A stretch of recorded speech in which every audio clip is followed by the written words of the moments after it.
Encuentro, enfoques y contrastes de ideas para la construcción de una ciudadanía informada, inclusiva, con justicia social y participación democrática. En Voz Alta. Muy buenas noches, tengan todas y todos ustedes. Nuevamente bienvenidos a su programa En Voz Alta, en donde ya sabrán que cada semana tenemos temas de actualidad, temas de grilla, temas sociales, temas culturales, temas de política, que es diferente de grilla, y ahorita vamos a ver que aquí un poquito va a ser de grilla y de política. Y bueno, pues el tema de actualidad es algo que vamos a estrenar esta noche, o que estrenamos a finales de este sexenio, que es la forma en la que se reescriben las formas políticas en nuestro país. Quienes ya tenemos más de 40 años y quienes han tenido la posibilidad de asistir a 1, 2 o 3, 4, 5, 6, quizás hasta 10 procesos de selección de presidente de la República, han pasado por los diferentes procesos en los que el partido dominante selecciona a su candidato a la presidencia de la República. Durante más de 70 años estuvimos acostumbrados a lo que hacía el Partido Revolucionario Institucional, que tenía la cultura del tapado. Y recordarás aquellas caricaturas en donde prácticamente había varios de los que aspiraban y a todos los representaban con una bolsa o con una máscara que les cubría el rostro. Hacían su trabajo político, hacían pues trataban de aglomerar a sus simpatizantes, a las personas que coincidían con su proyecto, y se empezaban a mover alrededor de estas estructuras, pero pues no había una visualización como la hay el día de hoy de quienes aspiraban a la primera magistratura del país, que era la presidencia de la República. Entonces empezaban los rumores, desde luego había cargos que eran como el preludio de que esto iba a suceder, ¿no? Durante muchos años fue la Secretaría de Gobernación, cuando fue la época de los abogados, ¿no? Y después fue las áreas económicas, ¿no? Entonces la Secretaría de Planeación, en aquella la extinta Secretaría de Planeación y Secretaría de Programación y Presupuesto. Y aquella generación que se dio de políticos mexicanos que salían precisamente de estas dependencias. La frase de don Fidel Velázquez, aquella clásica del que se mueve no sale en la foto. Y estábamos acostumbrados a que por ahí del mes de octubre, noviembre del año previo a la jornada electoral se conociera quién iba a ser el candidato a la presidencia de la República. Bueno, pues todavía a últimas fechas en la elección donde era presidente el presidente Peña Nieto, pues se conoció prácticamente hasta el final que iba a ser José Antonio Meade. Por ejemplo, no priista, o sea, reconocido candidato ciudadano abordado por el PRI. Y ahora nos metemos en esta dinámica de lo que me ha dado por llamar, no sé si sea el único que lo haga, ¿no?, la corcholatización de la política mexicana, que empezó hace 3 o 4 meses con el discurso del presidente, en donde él dice quiénes pueden ser los aspirantes. Y selecciona, creo que de inicio 3, que era la jefa de gobierno, que era el secretario de Relaciones Exteriores, y sube en ese momento al secretario de Gobernación, que nadie daba en ese momento que podía participar. Y después empiezan algunas protestas y bueno, suben al candidato Monreal, y empieza el Partido del Trabajo diciendo, pues yo también juego, con Gerardo Fernández Noroña, que dice que lo tienen que tomar en cuenta en la encuesta. Empieza a hablarse del término de una encuesta y empiezan los candidatos, Arturo, a presionar sobre las reglas del juego, porque parecería que no había, ¿no?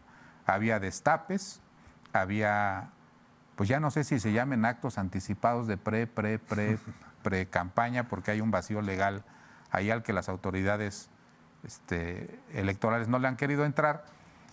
Y dicen, bueno, pues hacen falta las reglas internas de la contienda para la presidencia de la República, y todo parece indicar que el domingo pasado se reúne el Consejo Nacional de Morena y las establece. Previo a ello, el único que había hecho alguna propuesta de reglas internas era el candidato Marcelo, o el precandidato, o el aspirante, vamos a llamarlo así, Marcelo Ebrard, con una muy importante que todo el mundo había dicho que no, que era, pues renunciemos a los cargos, ¿no? la jefa de gobierno se había pronunciado diciendo, bueno, pues ellos pueden renunciar porque son designados, dice, pero yo soy electa, ¿no? Entonces yo no lo voy a hacer. Y lo había dicho en más de 3 o 4 ocasiones. El secretario de Gobernación no se había pronunciado y los demás no habían dado declaración al respecto. Pero empieza una cascada de renuncias derivado de esto, de lo que parecería ser las reglas, que son aparentemente acordadas en una cena unos días anteriores. ¿Sí? Y algo que se filtra de esa cena es algo que sucedía en el sistema político mexicano, pero que hoy hay que reconocer que se hace público, ¿no? Uh-huh.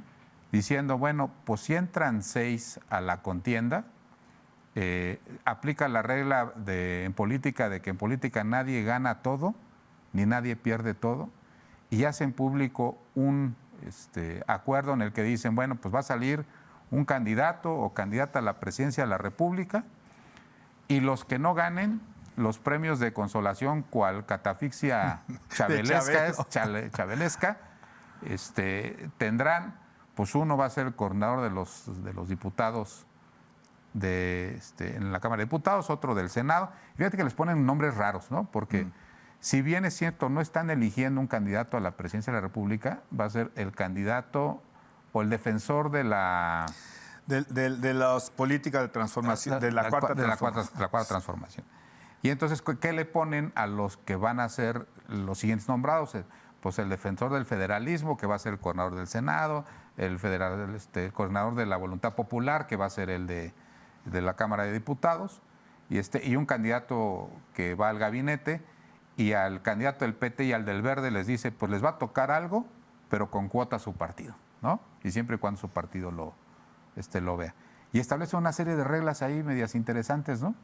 ¿Cuál es tu opinión? ¿Qué crees que suceda de aquí al... ¿Cuándo terminan las internas? El día 6 de septiembre se dará a conocer quién ganó la encuesta. Es una encuesta que se levantará del 28 de agosto al 3 de septiembre y se procesará en estos días previos al 6.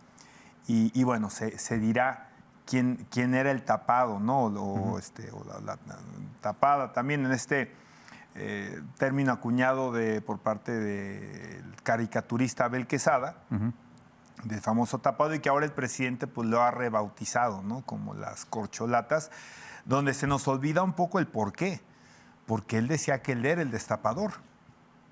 Y creo que esto nos lleva, Charlie, a tratar de entender lo que a mí me parece que tiene una lógica y que no es de espantarnos. ¿Quién fija las reglas? ¿O quién fijó las reglas? Había habido un planteamiento del presidente del partido que llevaba este proceso por ahí de noviembre. Inclusive prácticamente el anuncio se daba en diciembre. ¿Quién cambió las fechas? ¿Quién cambió el esquema de 3 encuestas a una sola encuesta? El modelo donde es una sola encuesta con estos 6 aspirantes. Antes creo que se permitía en el primer planteamiento que se registrara quien fuera. Y se iba haciendo una depuración hasta quedar, me parece. Como fue el proceso de selección de presidente del partido, ¿no? Ajá, exactamente. Ajá. Y de repente, de un momento a otro, se dice una sola encuesta, 5 encuestadoras, una sola encuesta, un solo proceso de encuestas, y se define todo en septiembre.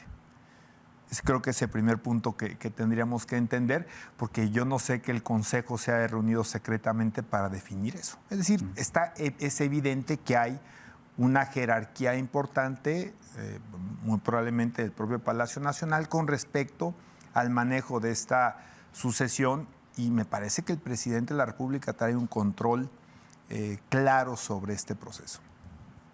Había una presión del canciller Ebrard tratando de alguna forma de generar estas renuncias, haciendo argumentos que también se valen. ¿Qué reglas me convienen a mí? Me queda claro que ni Claudia Sheinbaum, ni Adán Augusto, ni mucho menos el canciller, el ahora ya ex canciller, pues están buscando mover las cosas en términos de cómo me pudiera a mí convenir más, ¿no? Entonces, yo creo que él plantea su juego. A mí que me conviene que renuncien, ya finalmente se logró todos los aspirantes, y 2, me conviene una sola pregunta. eso no se va a dar. Me convienen debates porque yo pienso que soy mejor debatiendo que mis contrincantes. A final de cuentas no va a haber debates. Y bueno, habrá que ver también si fue algo, este tema de las renuncias es algo que a quién realmente va a convenir. Yo he platicado con algunas personas que apoyan a Claudia Sheinbaum que dicen que pues que quizás se cayó en la trampa por parte del propio equipo del canciller, porque si a alguien convenía la posibilidad de desplazarse a lo largo de la República, era quien tenía una atadura en la Ciudad de México por la característica de ser la jefa precisamente de gobierno, ¿no? Vamos a ver. Las encuestas, ¿no? ¿Cómo se van a dar, Charlie? ¿Quiénes van a ser las casas encuestadoras? Me parece claro que no habrá una sola pregunta, que habrá varias preguntas, y esas preguntas pueden llegar a tener un grado de subjetividad, pero a mí me parece que también hubo quizá falta de planeación en algún momento dado en la estrategia que se pudo haber desarrollado en el cuarto de guerra del ahora aspirante Marcelo Ebrard, porque siempre estuvo anunciado que no sería una sola pregunta, por designio del presidente, pero también por antecedentes, porque la política tiene historia y la política de Morena tiene una historia muy corta. Siempre ha habido encuestas y siempre ha habido más de una pregunta. Por ejemplo, en las designaciones para gobernadores, que ha habido ya bastantes, yo, por ejemplo, tuve acceso a ver un par de ellas, de estados, y son varias preguntas. Algunas nos pueden parecer subjetivas, ¿no? ¿Quién es más honesto? ¿Quién es más cercano? ¿Quién resuelve mejor los problemas? ¿Quién podría dar continuidad a las políticas de la Cuarta Transformación? Sí, pueden ser un tanto cuanto subjetivas, pero ahí están, Charlie. El antecedente sí te generaba esta lógica de haber trabajado en ese tipo de posicionamientos, ¿no? Lo que se cuestionan muchos es si estos 70 días, un poco más de 70 días, son suficientes para que se mueva, como dicen algunos, se mueva la aguja, cambien los números que han mostrado algunos encuestadores, algunos con mucha seriedad, para efecto de que se pueda revertir algún número, ¿no? Se habla que es una contienda de dos, no lo sé, aparentemente conforme están las encuestas o lo que se ha dado a conocer, pareciera que así pudiera darse. Y también empieza el cuestionamiento que nosotros mismos hemos hecho aquí en el programa, pues de las encuestadoras, ¿no? ¿A cuáles dejar fuera? ¿Cuáles son las encuestadoras que han tenido muy poco tino y que no existe una disculpa, por lo menos científica, técnica, como para justificar que hayan tenido este grado de desviación, ¿no? Entonces, bueno, vamos a ver ahora a quién escogen. No va a estar sencillo, Charlie, te lo digo para terminar mi intervención, porque primero tendrás que excluir algunos, ¿no? Llegar a acuerdos a cuáles sí, y luego entender que las metodologías de las encuestadoras hoy son muy variantes. O sea, hay una cantidad de variantes muy importantes que pareciera que están preguntándole a mundos distintos, y tiene que ver otra vez con la robustez de la metodología. Unos preguntan ya por Facebook y han dicho que son muy eficientes. Otros hacen combinación, inclusive SMS, Facebook. Otros van a las casas con urnas. Otros, el Financiero recientemente hizo una telefónica. Se cuestiona mucho la validez. Una cosa es hablarle al celular, otra cosa es hablar al teléfono de casa. Entonces vamos a también, creo que va a ser un tema, encontrar cómo estas encuestadoras que tienen, yo no sé si la metodología, bueno, como parte de la metodología, el definir la vía de por dónde llegar al encuestado, pues a ver si realmente hay la coincidencia de que todos digan es correcta esa metodología, a pesar de lo diferentes que son, para llegar a una decisión tan importante, quién va a ser candidato a la presidencia de la República por el partido gobernante. A ver cómo se ponen de acuerdo. Pues lo que yo logro interpretar, porque ese glosario de puntos parece muy ambiguo. De hecho, se pusieron de acuerdo en 2 horas, quiere decir que ya más o menos era un documento que estaba socializado. Lo primero que dice es pues muy al estilo de la izquierda, pues una comisión de encuestadoras, ¿no? Y luego cada quien propone 2. Quedan fuera, dicen las normas, las encuestadoras que hayan demostrado poca eficiencia en los procesos anteriores, ¿no? Y desde luego, pues el proceso inmediato anterior va a ser Coahuila y va a ser el Estado de México. Señalaban una encuestadora que todavía daba 20 puntos de ventaja en su encuesta de salida en el Estado de México. Y dice, bueno, pues esa sí pelas, esa no va a participar. Hay un dato curioso. Parecería ser que la dinámica va a ser presencial, porque según se desprende de las normas que aprobaron, ahora va a ir la casa encuestadora, o sea, con el encuestador en turno, y va a ir acompañado de una persona de la comisión. O sea, ya no va a ser el clásico encuestador. Oye, pero no todas las encuestadoras, Charlie, tienen, o sea, es decir, están o tienen esas capacidades o es su especialidad. Te pongo una, no, yo no sé si sea, no sé las desviaciones, solamente. Massive Caller, por ejemplo, entiendo que es un robot haciendo una serie de llamadas. Sí, Massive Caller no es una encuestadora, hasta donde yo entiendo, espero no estar equivocado, que tenga algún ejercicio previo donde vaya casa por casa, por ejemplo, ¿no? Entonces, yo creo que van a tener, según lo que se desprende de sus normas, tendría que ser sí o sí una física. Porque habla de que, bueno, pues cómo voy a confiar yo en que fuiste a aplicar las encuestas a donde las fuiste a aplicar. Y como todo está bajado bajo el principio de la desconfianza, no así de la buena fe, pues entonces yo pediría, y así está planteado, que vaya la casa encuestadora o la empresa encuestadora, pero que vaya acompañado de una persona encargada de la comisión de encuestas. Ahí te encargo que después digan los candidatos, pues yo pongo un representante. Entonces, imagínate. Entonces va a ser bien curioso que van a llegar y van a tocar a tu casa y te vas a encontrar con 5. Parece que te van a asaltar, pues llegan 6 cuates, ¿no? Yo no sé qué tanto eso inhiba, inclusive Claro, la respuesta. La respuesta, ¿no? Sí, claro. Si de por sí tú ves un encuestador en la calle, que a todos nos ha tocado, porque hay encuestas en casa y encuestas en zona. Hay una de las que yo considero de las más eficientes, es las que te dicen, te seleccionan una zona y seleccionan a la persona en calle, en zona. ¿Sí? ¿Por qué? Porque la gente siente un poco más de libertad al contestar un cuestionario que si te tocan en tu casa y sabes dónde vive.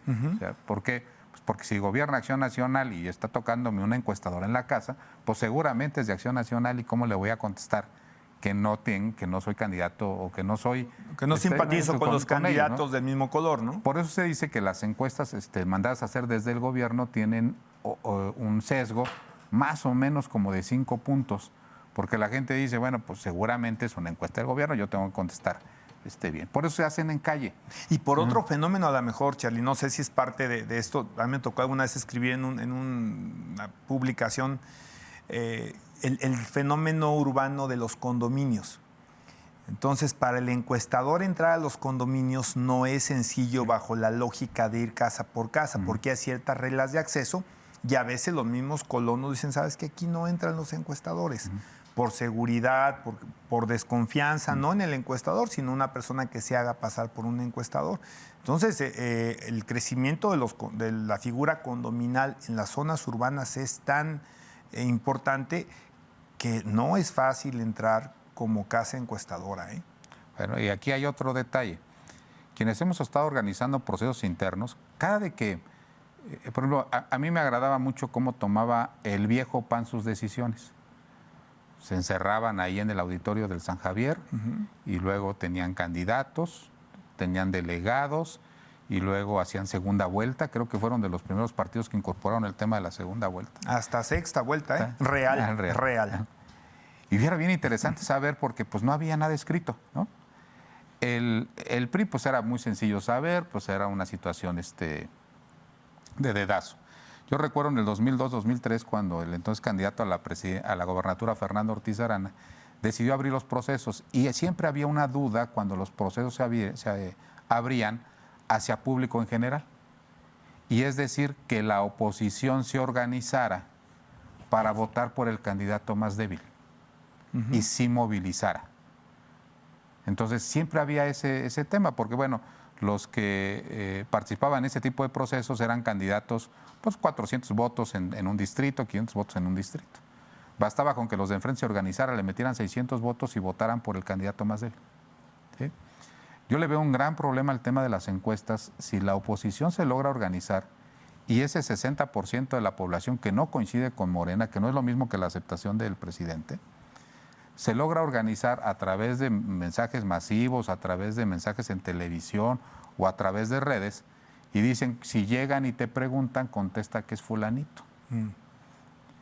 Y escoges ahí, o pones en un predicamento y inclinas la balanza porque abriste la decisión a personas que no coinciden con tu forma de pensar. O sea, es decir, en un 100% de los electores se van a encontrar con 60 que no van a votar Morena, pero que sí van a poder incidir en quién les gustaría que fuera el candidato. Y es que no hay pregunta de control. Digo, si lo hubiera, a lo mejor puede ser un poquito manejada, pero la pregunta de control sería que fuera, digamos, el reactivo número uno, ¿qué preferencia tienes con respecto a los partidos políticos? Y solo, por eso sería de control, que creo que no va a ser así porque va a ser abierta, solo si estás de acuerdo, simpatizas con Morena, entonces procedes a la pregunta 2. Si no, ahí termina la encuesta. Ahí termina. Pero va a ser abierta, va a ser abierta. Pero nada más imagínate este caso en un universo paralelo que puede salir, que en la muestra salga Vicente Fox. O sea, ¿tú crees que Vicente Fox va a rechazar la posibilidad de opinar? No, ¿y qué va a decir? Pues que sea Monreal, güey. En forma natural, ¿no? Y si toda Acción Nacional, y si todo el PRI, y si toda la Alianza por México lanza una campaña publicitaria diciendo, si te preguntan, di que es fulanito de tal, pueden alterar el resultado de forma importante, porque de forma estadística van a opinar más personas que no coinciden con la Cuarta Transformación y que pueden, de forma organizada, decidir que pueda ser el candidato más débil. Ese siempre es un proceso de debilidad de los procesos abiertos o de estos procesos de encuesta ya muy marcados, porque hay otras encuestas en donde la gente no está preparada, está organizada y dice, pues a mí me gustaría que fuera fulanito de tal, aunque no voy a votar por él, ¿no? Pero pues me gustaría. O sea, sobre todo ahorita voy a poner un ejemplo, ¿no? Si el Verde sacara una encuesta y dijera quién quisieras que fuera el candidato del Verde, la gente va a contestar y a lo mejor les genera una expectativa de decir, oye, contestó el 80% de la gente a la que le preguntamos, ¿no? Pero eso no quiere decir que vayan a votar Verde, ¿no? Y otro tema importante de las encuestadoras es, pues cada quien propone las dos, pero la comisión determina quién es la que la va a aplicar. Y si es presencial y en este mecanismo cada quien autoriza uno, yo creo que va a tener un sesgo importante que la gente la encuentre en la calle y que la aborden más de 3 personas preguntándole ¿por quién vas? ¿Por quién vas a votar? ¿No? Sí. Entonces, esa es la parte que tendrá que manejarse pues de manera muy fina, ¿no? Y que deberá también en un momento dado procurar lo que parece ser que el presidente ya se ha encargado a través de estas plan B, plan C para los que no resulten electos, que es pues mantener la unidad de los personajes, los distintos personajes que han manifestado abiertamente que buscan ser candidatos, pero también tendrá que ver con, supongo yo, la satisfacción con el desarrollo precisamente de la encuesta. Y también en estos 70 días, pues cuidar justamente inclusive la tentación, ¿por qué no?, de generar ataques los unos a los otros por lo que está en juego, ¿no?, que no es cosa menor. Entonces sí hay todavía en este trayecto que ya parece corto, pues una serie de riesgos que se tendrán que manejar muy bien, ¿no? Yo creo que lo que se planteó como acomodos para quienes no resulten ganadores fue una movida muy inteligente del presidente. Ahora lo que tendrá que procurarse es que lleguen a ese punto con el menor de los daños. Claro, golpeteo va a haber, pero habrá que ver si no se pasa de una raya donde entonces se vuelvan diferencias tan irreconciliables que lo mejor sea ser abiertamente un contrincante que ser una persona que aparentemente queda conforme y que pues está a expensas de que en el próximo sexenio le vaya como en feria, ¿no? Yo no he visto, a lo mejor tendría yo que llegar más adelante, que este tipo de ideas de el que gana acomódalo aquí y los que pierden acomódalo en posiciones de las cuales depende las decisiones que toma la cabeza. No he visto un ejercicio funcionar, Arturo. O sea, es el clásico, pues no fuiste candidato a gobernador, te mando a la legislatura a coordinar a los diputados. Vas a tener una piedra en el zapato 3 años. Mira, yo todavía creo que este presidente está jugando también la posibilidad de mantener una influencia importante, no solamente en la presidencia, ¿no? En este juego que todos han querido jugar y me parece que hoy nadie ha ganado, de tener una clara influencia sobre las decisiones de su sucesor. Creo que aquí hay probablemente en 2 cuestiones algo que sí le genera al presidente una capacidad de mantenerse operativo en las decisiones. Y podría ser precisamente la colocación no solo de los líderes de la bancada o de las bancadas en la Cámara de Diputados y en la Cámara de Senadores, sino también los mismos integrantes, porque hay que recordar que tú puedes tener cierta claridad de cuántos y qué pluris van a entrar, tanto en la lista del Senado como en las listas de circunscripciones en las diputaciones federales. Sabes qué distritos son más ganables que otros. Es decir, tú puedes conformar con la fuerza que todavía tiene el presidente tus mayorías en ambas cámaras. Y tiene otra herramienta bien fuerte, que no le hemos dado el golpe. Pensamos que esto ya pasó, que fue por una sola vez, y no es cierto, está en la Constitución, la revocación de mandato. Entonces, sí son los aparentes premios de consolación, sí es un esquema que puede generar pues trincheras para el que resulta perdedor, que nunca está de más un poquito de fuero. Bueno, el fuero no un poquito, nunca está de más el fuero. Pero también pueden ser instrumentos de cierto control o de cierta injerencia por un presidente que ha tenido, digamos, ideas que han sido bastante exitosas en términos de control político, ¿no? Criticadas a lo mejor, que si autoritarias, lo que sea, pero lo que creo que todo el mundo le reconoce con molestia o con admiración, es que le entiende a la política como pocos, ¿no? Pero fíjate, imagínate que Marcelo queda en el segundo espacio y le dicen, eres el coordinador de los senadores. ¿Por qué escogería a los senadores? Pues porque son 6 años y le permite transitar el gobierno de quien pudiera ganar, ya sea Claudia o Adán Augusto. Y lo nombran coordinador del federalismo. Yo creo que de forma natural lo que va a pedir Marcelo pues es que los senadores sean suyos, porque ¿para qué querría encabezar una lista de senadores que lo van a nombrar coordinador y en la primera de cambio, donde no se acople a lo que el presidente o presidenta diga, pues le mueven una base de senadores que no es de él y vuelve a ser un senador más y ahí terminó su carrera política? Igual en el caso de los diputados, un poquito más complejo, pero yo creo que van a tener injerencia en el tema de las plurinominales, en el tema de los candidatos que vayan sembrados en la primera posición en cada uno de los estados para llegar con su mayoría. Porque si no, realmente en términos políticos no tienen nada. Los van a poner a dirigir una serie de personas que le deben su posición a otro grupo, o en este caso al presidente de la República o al presidente que sea el turno, y eso y no tener nada, pues nada más se van a quedar con el tema del... Es el membrete, ¿no? Y del fuero, ¿no? Sí, claro. Y van a poder ahí transitar. Quizás se piensa que entonces pueden responder a otra figura, como podría ser el propio presidente en el supuesto retiro, ¿no? Pero bueno, pues todavía apenas vamos en la regla 1, no nos deje, continuamos después de este corte. Regresamos.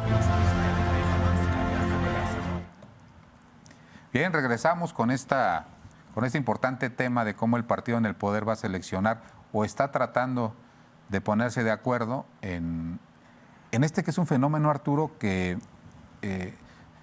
hubo dos partidos, uno estatal y uno nacional, que como que ya entendieron que la oposición no gana, que ellos pierden. Pues aquí en el estado tuvimos un día de campo que hizo Acción Nacional, con sus cuates, con sus amigos, con sus gentes más cercanas, con su nómina, inclusive, diciendo que, o argumentando, o con el sentido de vamos por la unidad, ¿no? Y pues se hace un ejercicio de unidad pues, cuando empiece a oler que no hay unidad. Y cuando se tiene la reflexión de que si no sales en unidad, pues no te van a ganar, tú vas a perder. Eso fue el sábado aquí con Acción Nacional. Y el domingo el tema general fue pues, unidad con el tema de Morena.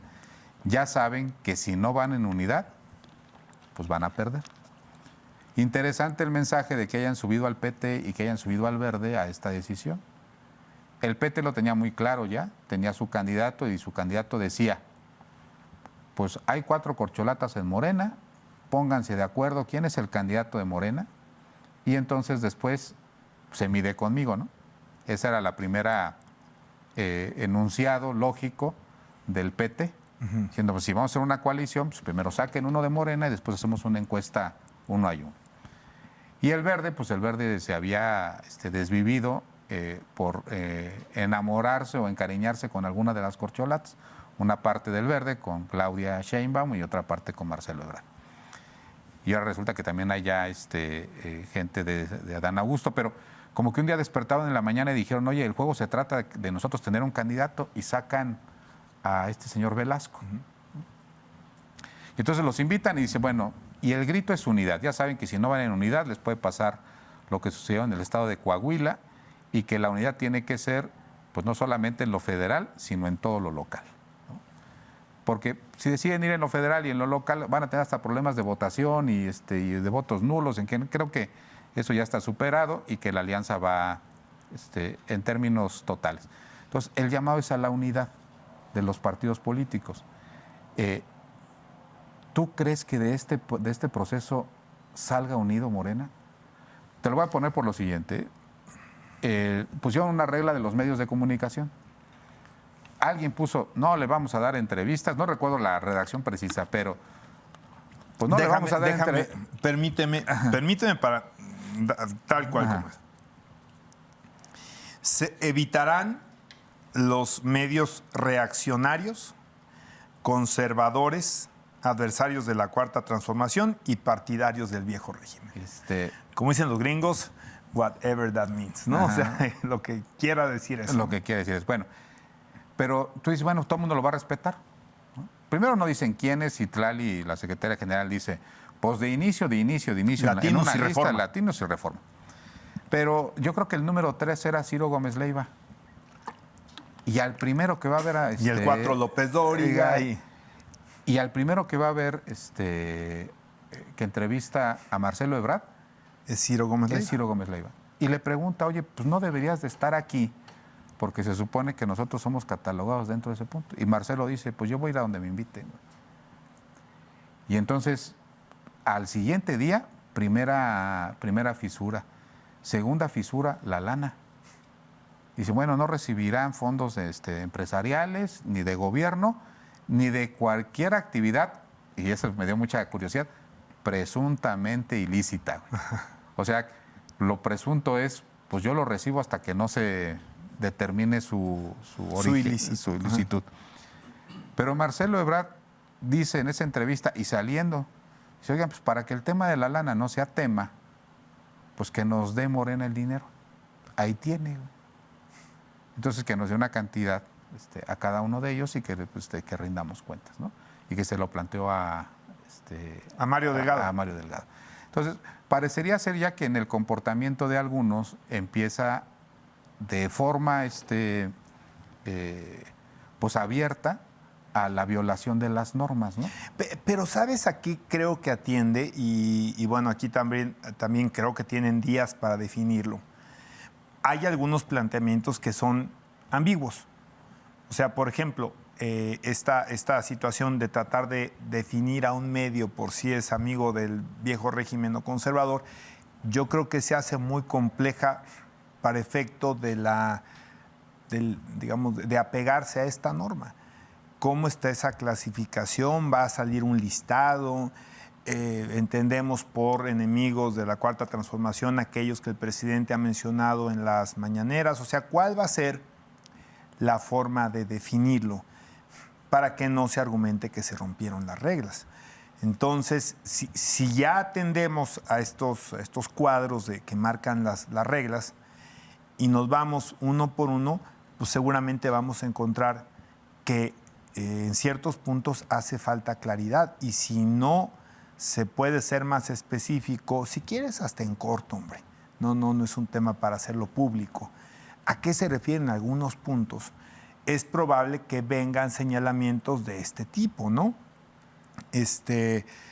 Pretender, por ejemplo, que los gobernadores no operen, pues es negar la esencia misma de la política. Una cosa es que no declaren y otra cosa es que no operen, ¿no? Son dos cosas. Inclusive, Charlie, fíjate lo que digo, no solamente los 23 de Morena más los 2 aliados, sino los 9 que hay de oposición al gobierno federal. Oye, ¿tú despreciarías el apoyo del gobierno de Chihuahua, de Jalisco, de Nuevo León? Entonces, amarrar las manos en términos prácticos de operación política, lo que puedas hacer en este proceso, tanto cuanto inédito, sobre todo por los tiempos, inclusive también señalando que el presidente toma una decisión, yo creo que tiene tal confianza en su fuerza y en su poder, que tener un candidato, un sucesor, al menos por parte de su partido, desde septiembre previo al proceso electoral, pues es confiar mucho en tu fuerza, es decir, que no se va a diluir o no se va a ir inmediatamente a trasladar a la persona que el día 6 de septiembre se convierte en el ungido, ¿no? Pero bueno, a final de cuentas, sí hay un riesgo en estos días de la interpretación de lo que se quiso decir con las reglas y la laxitud que se puede tener en la misma. Oye, a mí me dijeron que no me manifestara, secretario de Estado, gobernador, presidente municipal, senador. No, yo no he dado ninguna declaración a los medios, pero estoy operando en tierra. ¿Está prohibido? Está permitido. Yo creo que si ya se había dado... Perdón, Charlie, los medios locales. Ajá. Porque ahí sí caemos, como dicen algunos comunicadores, en la lógica del altiplano. Todo el mundo piensa en los medios nacionales, ¿no? Oye, no nos hagan menos. Hay medios locales. ¿Qué va a pasar con los medios locales? ¿Está permitido, está prohibido? ¿Cuáles de estos son precisamente estos que no deben acudir los candidatos? ¿Cuáles sí? Y bueno, pues ahí sí caemos una serie de incógnitas que en su momento sí podrían generar una fricción y tendría que intervenir el presidente de alguna forma para tratar de evitar que pudieran llegar fracturas que tuvieran una consecuencia diferente, ¿no? Mira, cuando empezó el tema de los pronunciamientos de los gobernadores, me entusiasmaba porque empezaba a parecerse al modelo gringo. O sea, es algo que de todos modos va a suceder, pero lo que te están diciendo es no lo digas. Entonces es volver a tapar algo que sabemos que abajo va a pasar. O sea, yo no veo ningún gobernador ahorita, sería un error para todos mantenerse al margen. ¿Sí? Claro. No veo uno solo, ¿eh? Entonces, ¿qué más da que de una vez se abran? Y que digan, oye, yo estoy con fulanita de tal y con fulanito de tal, como personas. Te voy a decir a mí qué es lo que me parece un poquito grave del asunto, ¿no? Cuando dicen, voy a nombrar a quien va a defender la Cuarta Transformación junto con se prohíben los debates, entonces quiere decir que la propuesta con la cual va a salir Morena es la propuesta que hay y nadie puede proponer algo diferente. Porque al no proponer algo diferente, pues no hay debate. Y entonces voy a elegir a quien defenda esta serie de principios.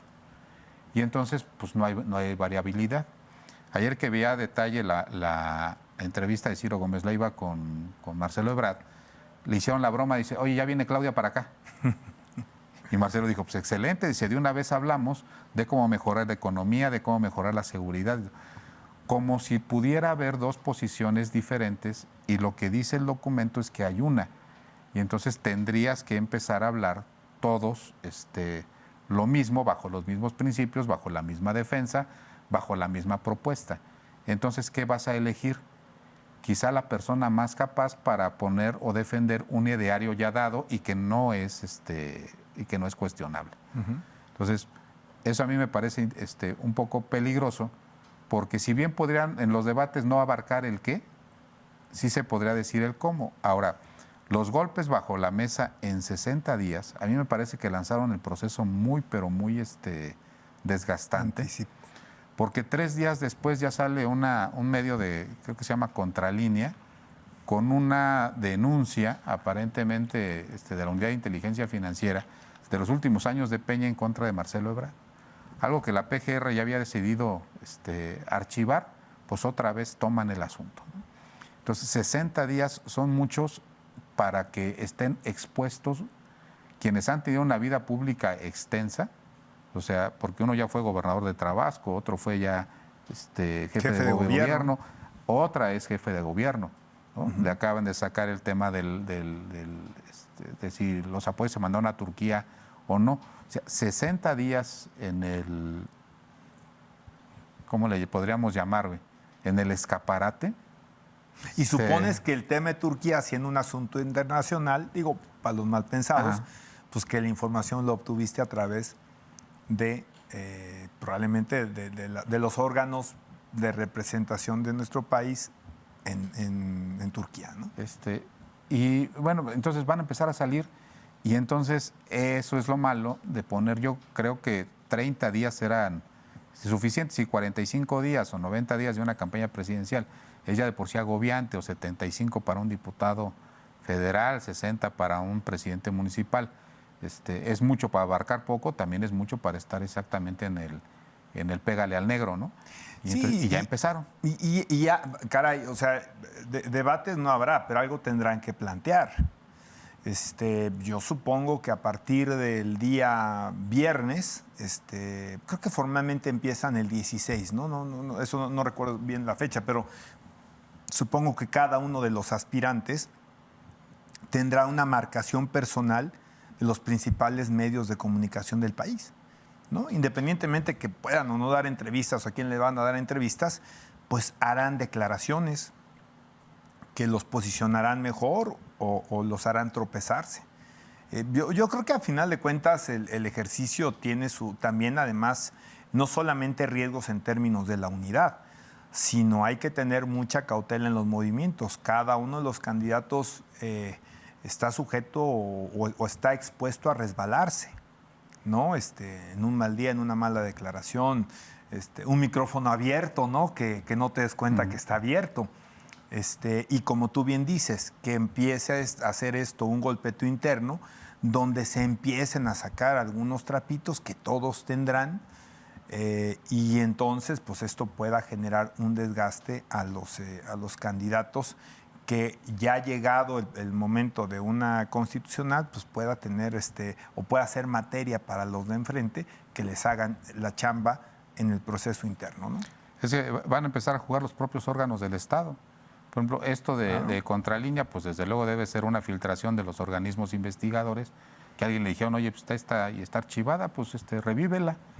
Y lo han estado persiguiendo para entrevistarlo y hacer una relatoría de cómo se ha negado, con notarios, y parecería ser un asunto que va creciendo. En el caso de Claudia va a ser similar, en el caso de Adán Augusto creo que va a ir creciendo, y eso yo creo que va a minar o le va a dar elementos a los contrarios para poder tener después, decir, bueno, pues inclusive entre ellos mismos hubo una serie de ataques, ¿no? Yo no he visto después de ellos alguna, que entiendo que las giras van a empezar después, ¿cuál es el discurso? Si en el discurso no puedo proponer. Entonces, ¿el discurso qué es? ¿Yo soy la persona más capaz? ¿O soy el más cercano al presidente de la República? ¿O tengo esta propuesta que puede herir la susceptibilidad del presidente de la República? Cosas más, cosas menos, ¿no? Esas frases de Colosio de yo veo un México con hambre y con sed de justicia, agobiado por las burocracias y bla, bla, bla, que muchos interpretan como el rompimiento de Colosio con Salinas, y otros dicen que no, que era un discurso clásico de rompimiento. pues las palabras que se te salen, y ahora como cada teléfono es una cámara, yo creo que en cualquier momento el que va puntero se puede resbalar. Sí, sí, está la tentación, ¿no? de tratar de generarte un valor agregado, de tratar de distinguirte de alguna forma de lo que se ha hecho y lo que se puede hacer, y que en ese momento generes tú un rompimiento por susceptibilidad, ¿no? de la propia presidencia. Y sí, claro, por supuesto que está el riesgo, ¿no? Habrá que ver hasta qué punto los candidatos dicen yo mejor no me muevo mucho, mejor solamente hago presencia, cuido mucho el discurso, cuido mucho los planteamientos, y hasta qué punto habrá quien diga, que hoy parece ser que pudiera ser Marcelo Ebrard, que dijera yo necesito arriesgarme más, porque si no me arriesgo no voy a ganar. Parece ser que es el planteamiento, ¿no? O como han salido ahorita en sus posicionamientos. Eso, al menos al día de hoy se ve.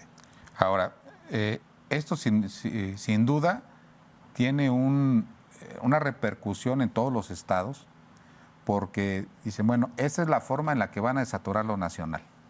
Ahora vámonos a lo local. ¿Será igual? Pues mira, yo creo que lo que claramente hace, y creo que esto puede ser también bueno, depende cómo se maneje, es que se adelantan todos los procesos. O sea, si tienes candidata presidencial en el septiembre, principios de septiembre, lo que inmediatamente me parece que va a proceder políticamente es el armado de una casa de campaña, un equipo de campaña, que tendrá dos propósitos, ¿no? Ir visualizando la campaña presidencial y tener una intervención o una participación junto con el partido y sin duda junto con Palacio Nacional de quiénes serán los candidatos en los procesos constitucionales, que hay muchísimos, ¿no? Hoy se juegan 9 estados, ¿no? Presidencias municipales, me parece que más de 2,000, congresos locales, si mal no recuerdo, no sé, quizá un par de estados no tendrán esos procesos, se renuevan las 2 cámaras, habrá encuestas. A mí me comentan que prácticamente en las principales ciudades del país, más los candidatos al Senado, obviamente a las gubernaturas. Entonces, creo que esto generará, digo, por consecuencia, que también exista toda una batería de candidatos probablemente antes del mes de diciembre. A ver, digo, para que nos quede, a lo mejor en la prospectiva, la joya de la corona en Querétaro, que es la presidencia municipal.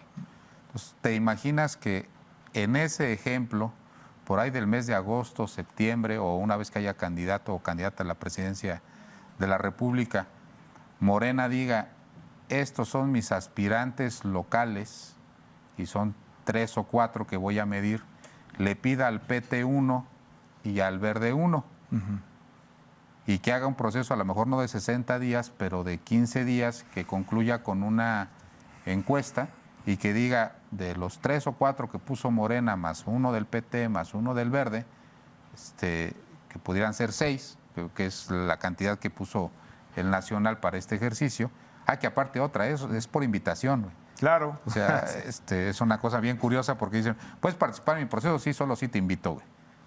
No es los que quieran, como fue en el caso de la presidencia del partido.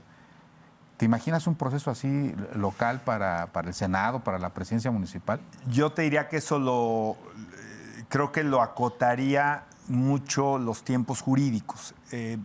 Entiendo que la razón por la que se encuentra una especie de vacío jurídico en términos de que se pueda hacer precisamente este planteamiento de esta, ¿cómo le podemos llamar?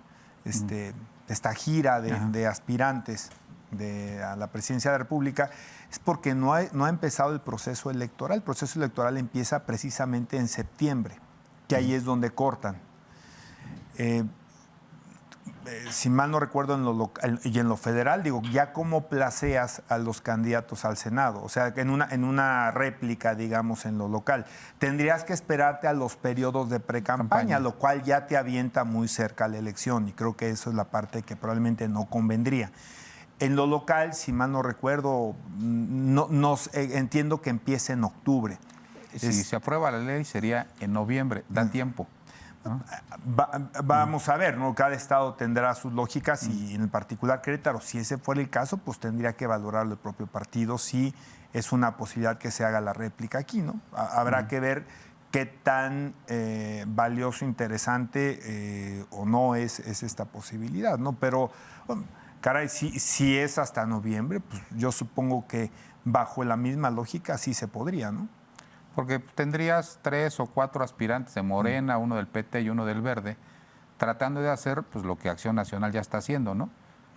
Ellos ya empezaron su proceso para seleccionar sus candidatos y lo que falta es que la oposición lo haga aquí localmente, ¿no? Yo creo que ayudaría a despertar un poco el tema de la idea con gente que tenga posibilidades de ser. No se trata de espontáneos. Sí, fíjate ¿no? que, de hecho, me lo comentaban algunos amigos que nos ven, digamos, desde fuera, ¿no? Saliendo de la lógica local política, que están ellos, algunos en la Ciudad de México, otros en otros lados, que participan en la vida política de Morena, me decían, así como nosotros ya empezamos en lo nacional, nosotros volteamos a Querétaro y nos queda claro que ya empezaron en lo local, pensándolo desde el lado del gobierno, ¿no? Y sí, parece que efectivamente así es, ¿no? Y a lo mejor aquí nos ven un poquito decir, bueno, acá están retrasados al revés, como allá en México dicen, bueno, la nacional está retrasado la oposición, pues aquí viceversa, ¿no? Así es, como las posiciones van en general retrasadas. Pero bueno, pues este tema, como todos los demás, da para más, se nos terminó el tiempo. No dejen de vernos en el próximo programa de En Voz Alta. Que pasen buena noche.